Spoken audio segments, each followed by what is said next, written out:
भगवति धीनामभिद्र्यवतु वाग्देव्यै नमः। सर्वांतर्यामी परमात्मा को प्रणाम करते हुए सद्गुरुदेव पूज्य महाराज जी के चरणों में प्रणाम करते हुए आप सब सत्संग प्रेमियों को नमस्कार करती हूँ। आज योग निकेतन आश्रम का वसंतोत्सव का कार्यक्रम है। उत्सव कहते हैं खुशियों का है, खुशियों को बांटने का है, खुश होने का है, उत्सव है। और कैसा वाला उत्सव है? वसंत उत्सव है, क्योंकि ये ऋतुओं में कहते हैं 6 ऋतुएं हैं, तो ये वसंत ऋतु है। 2 मास तक का ये इसका प्रभाव रहता है। हर 2 मास के बाद ऋतु परिवर्तन होता है।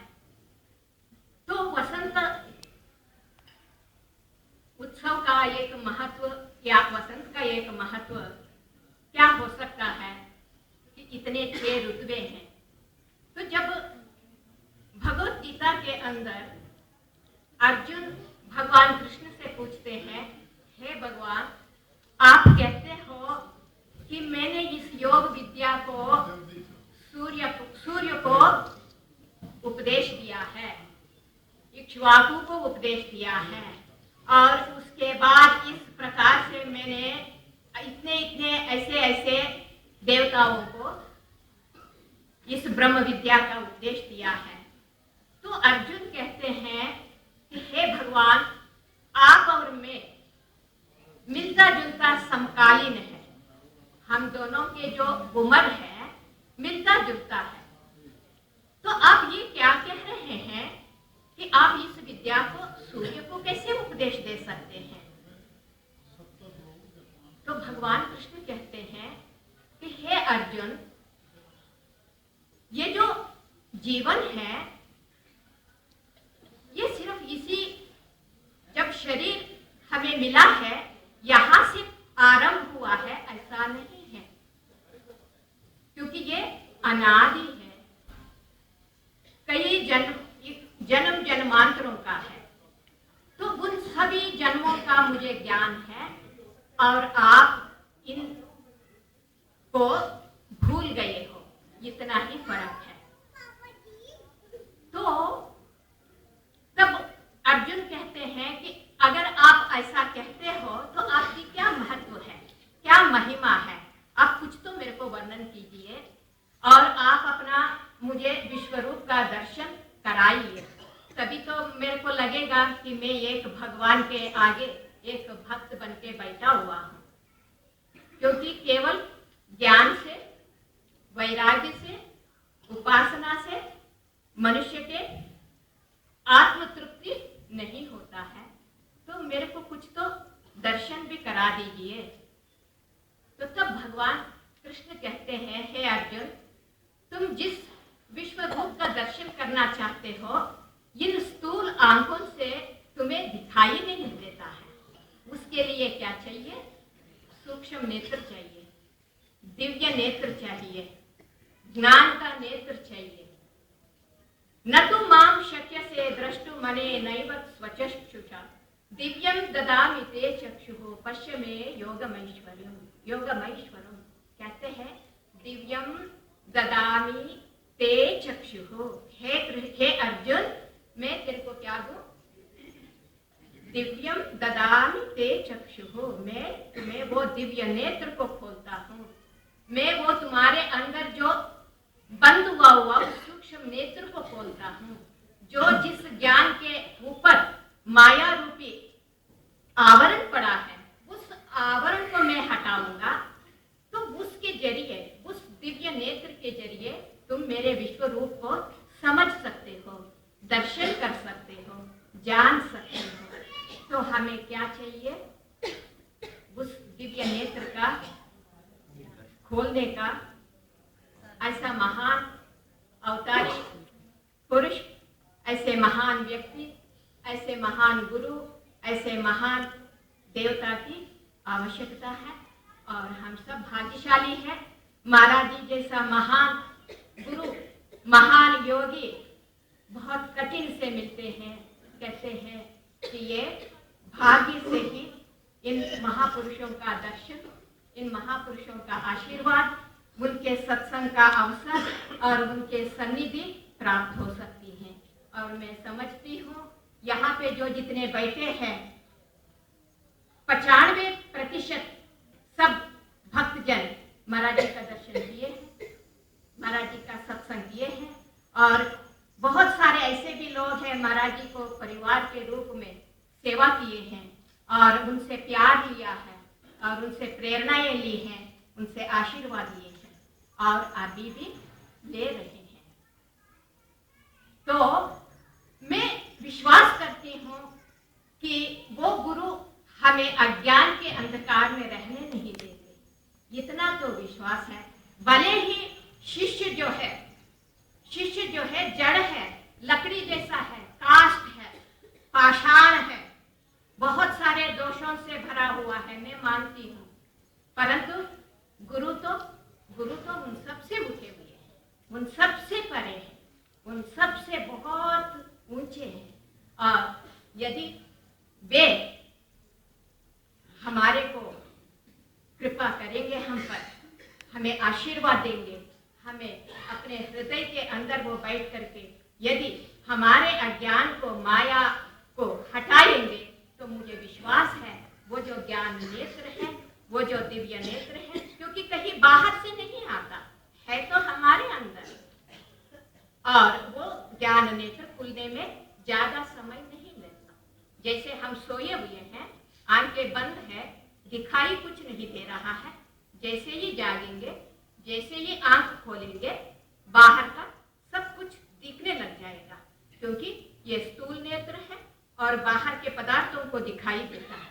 और इसी तरह से आंतरिक नेत्र है, जब गुरुजन कृपा करेंगे, आशीर्वाद देंगे, अपने पुण्य कर्मों का जो श्रेष्ठ कर्मों की ऊर्जा वो प्रबल हो, वो उसको वो कहते हैं ना, वो मजबूर कर देता है कि उसको उस परमात्मा को भी देना ही पड़ेगा उस भक्त के लिए, क्योंकि दिए बिना रह नहीं सकता। जब पेड़ परिपक्व पूर्ण होता है और वो फल दिए बिना नहीं रह सकता, क्योंकि वो पेड़ का स्वभाव है। जब ये सूर्योदय होता है और प्रकाश को और उसके दाह को वो सूर्य देता ही है, क्योंकि दिए बिना वो रह नहीं सकता। और इसी तरह से गंगा बहती है और वो जीवों को शुद्ध पवित्र कर ही देती है, क्योंकि वो पवित्र किए बिना वो गंगा रह नहीं सकती है। तो वसंत ऋतु, तब कृष्ण कहते हैं मैं ऋतुओं में वसंत हूँ, मैं मंत्रों में प्रणव हूँ, मैं पांडवों में अर्जुन हूँ, मैं पर्वतों में हिमालय हूँ। तो ये वसंत ऋतु भगवान कृष्ण का विशेष, उसकी शक्ति का, विशेष कृपा का, विशेष उसकी जो है प्रेजेंस का एक प्रतीक है।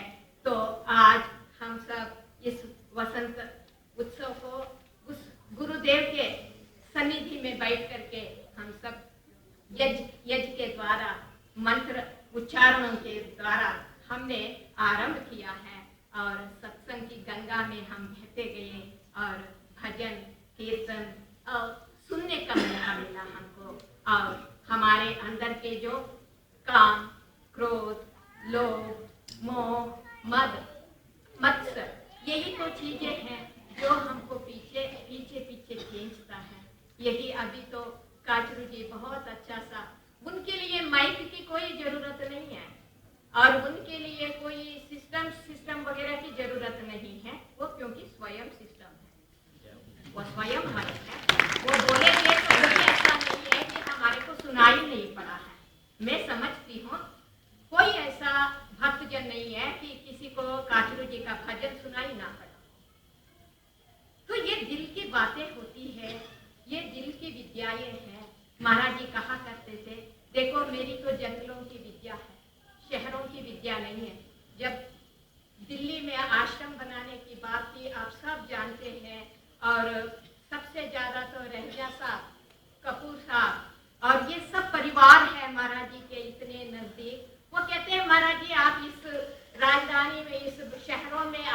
यहाँ के क्या करेंगे, ऋषिकेश में, उत्तरकाशी, गंगोत्री में है, बहुत है। तो वो ठीक है, अगर महाराज जी यहाँ पे आश्रम ना बनाए होते तो हो सकता है आज का जो यज्ञ का जो आनंद है, आज की जो यज्ञ के हमें जो आशीर्वाद मिला है वो हमें नहीं मिल पाता। आज की जो सत्संग का, भजन का और काचरू जी का जो एक दो शब्द भजन के रूप में, कीर्तन के रूप में, संगीत के रूप में जो दिल को छुआ, शायद वो नहीं मिल सकता। इसीलिए महापुरुष का संकल्प होता है, और संकल्प जो है वो संकल्प में शक्ति होती है। और इस स्थान को सारा निर्माण करने में सब भक्तों का सहयोग है, सब जो प्रेमियों का सहयोग है, विशेष रूप से हमारे रहजा जी परिवार के और उनके पुत्रों के, उनके बेटी के और उनके सारे रिश्तेदारों के विशेष सहयोग है। इस तरह से तन से, मन से, धन से, क्योंकि हम समझते हैं जो सेवा होती है केवल ऐश्वर्य से होती है, धन से हम सेवा कर सकते हैं।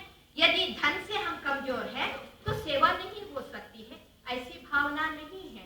क्योंकि सेवा 3 प्रकार की है। सेवा होती है शरीर से, हम इसको सफाई करेंगे, इसको बिछाएंगे, इसमें बैठने लायक बनेंगे, ये भी सेवा है। सेवा से ये कम नहीं है। तन से और धन से, क्योंकि इसके लिए ऐश्वर्य की जरूरत है, इतना उत्सव मनाने का, इतना सारा व्यवस्था करने का धन की आवश्यकता है। तो क्या यहाँ पे खत्म हो गया? नहीं, इन दोनों के बाद आता है मन। तन से भी सेवा चाहिए, मन से भी चाहिए और धन से भी चाहिए। अगर तन से और धन से हम कमजोर हैं, मान लीजिए थोड़ी देर के लिए, मन से कमजोर तो नहीं है। मन से धन्यवाद तो दे सकते हैं, मन से तो हम दुआएं तो कर सकते हैं, शुभकामनाएं दे सकते हैं। जो अच्छे शुभ काम कर रहे हैं उनको शाबाशी, हौसला दे के बढ़ा सकते हैं। रहजा परिवार जो है इतने हर तरह से उन्होंने आगे बढ़ा है, ये स्थान हमको मिला है।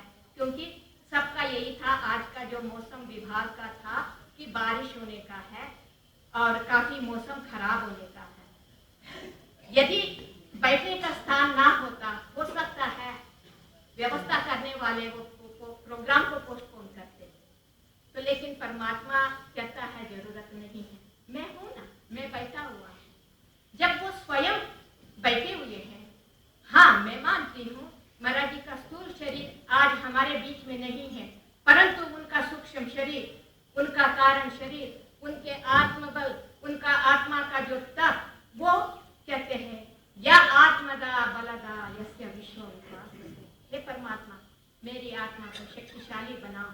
तो ऐसे शक्तिशाली आत्मा जो परमात्मा के बराबर है, जो कोई उसके, क्योंकि उनके समान है, तो ऐसे गुरु के सन्निधि में बैठने का हम सबको अवसर मिला। हम सबको इस वसंत का आनंद लेने का अवसर मिला। वसंत जो है पीला वर्ण का वो महत्व है। पीला वर्ण है ज्ञान का प्रतीक है, पीला वर्ण है सूर्य के प्रकाश का प्रतीक है। सूर्य का किरणें येलो रेस होता है। तो और भगवान कृष्ण पीतांबरधारी है, पीला वस्त्र पहनते हैं। क्यों? कि वो ज्ञान मूर्ति है, वो योग मूर्ति है। तो हम आज ये संकल्प करें और इस महान गुरु से प्रार्थना करें, हमारे अंदर जो भी कमियां हैं, क्योंकि ये है, क्योंकि मनुष्य है, पूर्ण नहीं हो सकता है।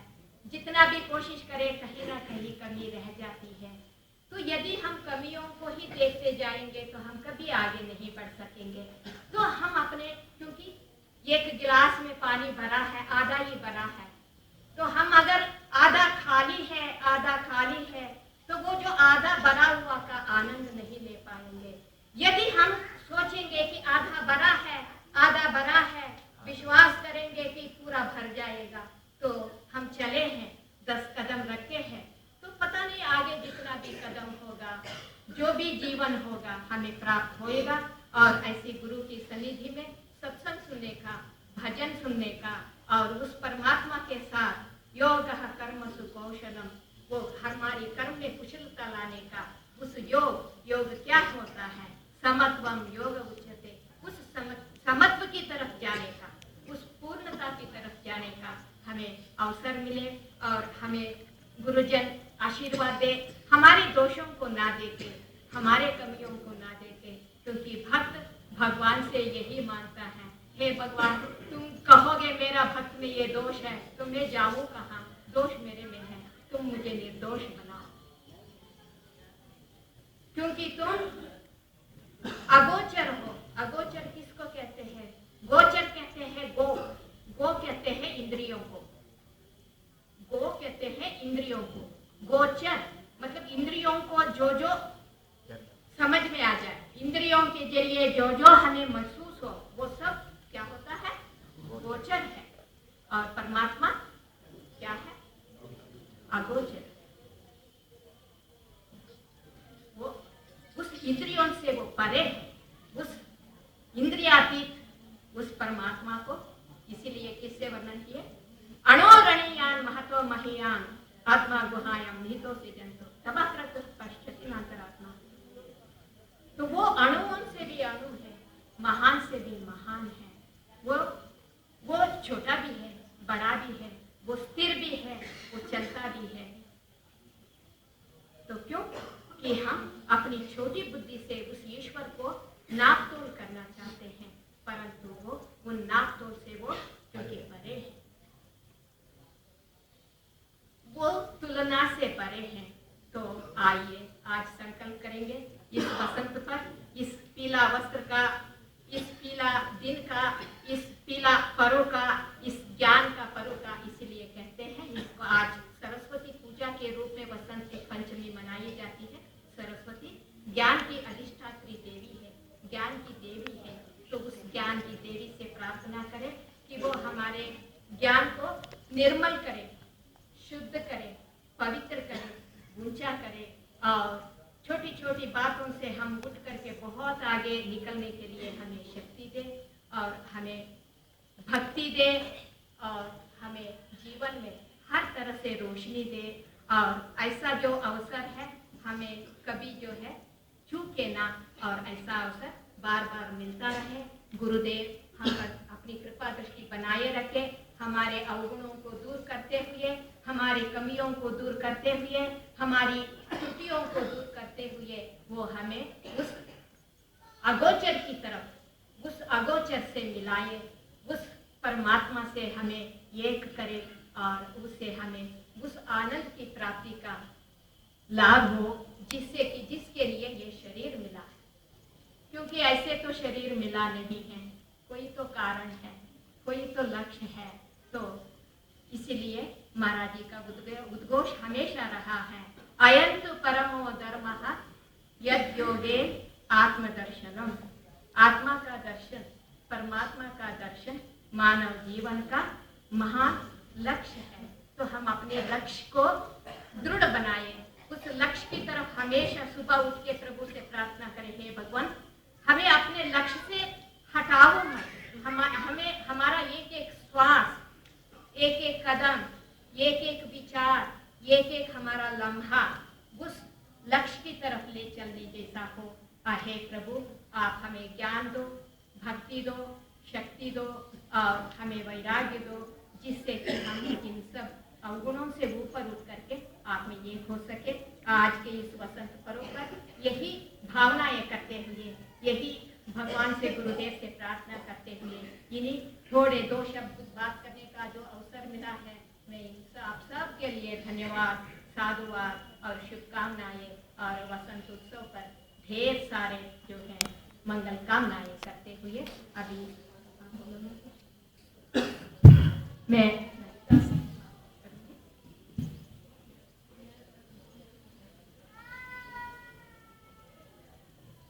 इस योग मंदिर में बैठ के वसंत उत्सव मनाने का जो शुभ अवसर गुरुदेव ने दिए हुए हैं, वो सूक्ष्म रूप में यहाँ विराजमान हैं। वो आप सबको देख भी रहे हैं, आशीर्वाद भी दे रहे हैं।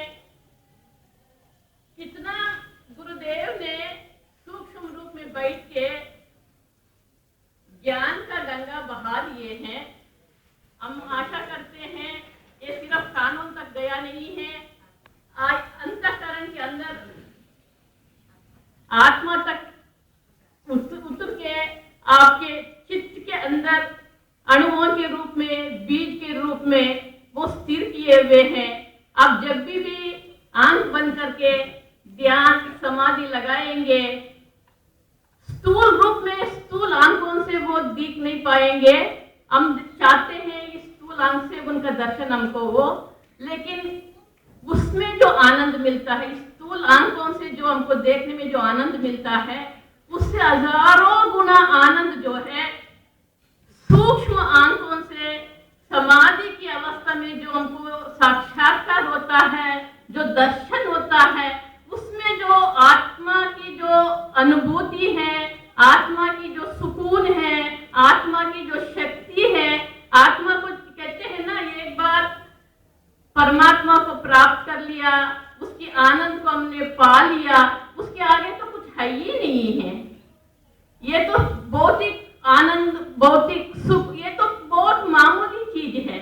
एक बार उसका आनंद जिसने अनुभव कर लिया, जिसने उस चीज का धारण कर लिया, फिर तो ये चीजें तो हर भौतिक ये इंद्रिय जन्य जो हमको सुख मिलता है, जो आनंद मिलता है, तो फीका पड़ जाता है। उस आनंद के साथ, उसकी सुख के साथ, उसमें जो शांति मिलती है, प्रशांत स्थिति जो मिलती है, ये बाकी ये चीजें तो बिल्कुल फीका हो जाता है।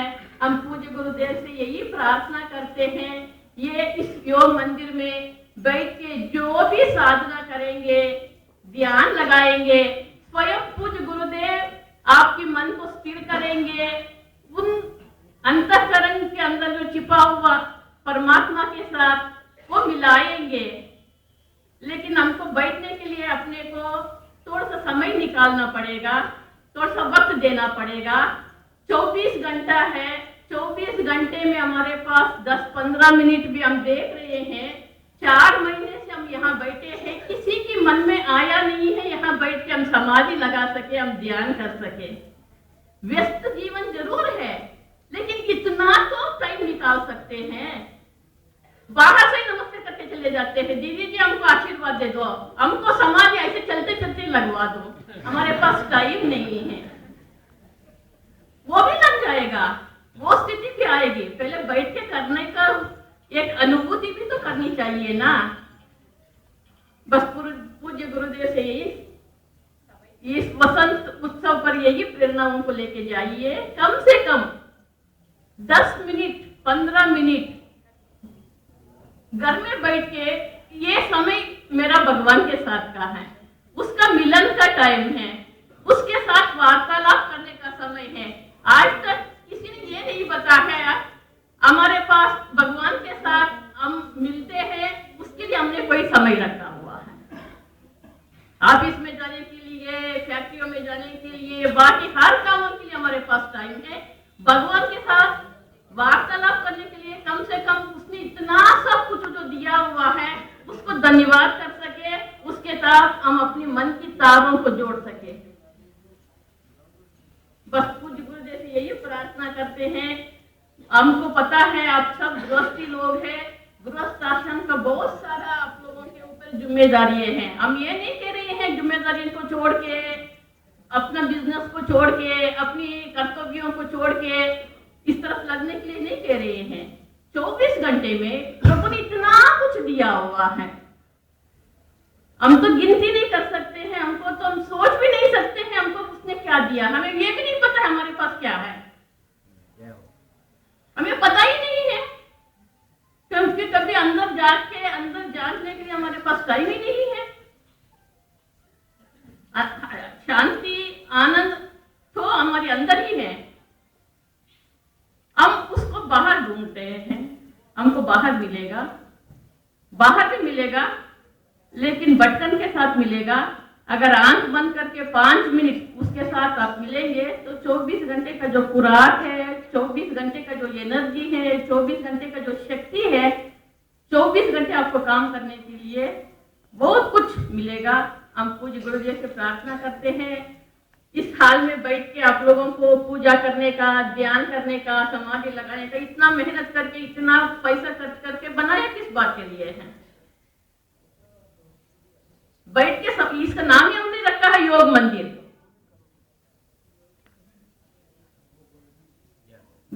पूज्य गुरुदेव से प्रार्थना करते हैं आप लोगों को उतना मौका मिले, अपना दिनचर्या का 10-15 मिनट जो समय है कम से कम अपनी घरों में ये पता होना चाहिए, ये मेरा भगवान के साथ का टाइम है, ये मैंने भगवान के साथ मिलन का टाइम दिया हुआ है।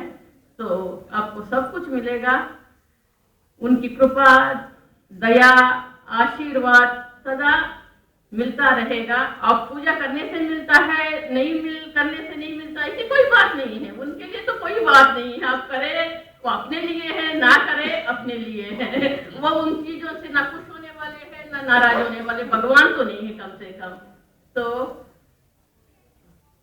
पूज्य गुरुदेव का एक प्यारा सा मंत्र होता था, सर्वे भवन्तु सुखिनः, सर्वे सन्तु निरामयाः, सर्वे भद्राणि पश्यन्तु, मा कश्चित् दुःखभाग् भवेत्। ओम शांति। सब मिलकर शांति पाठ के साथ इस वसंत उत्सव का कार्यक्रम का तो श्री कर ले, समाप्ति होगी, समाप्ति करके इस सब भोजन के लिए तैयार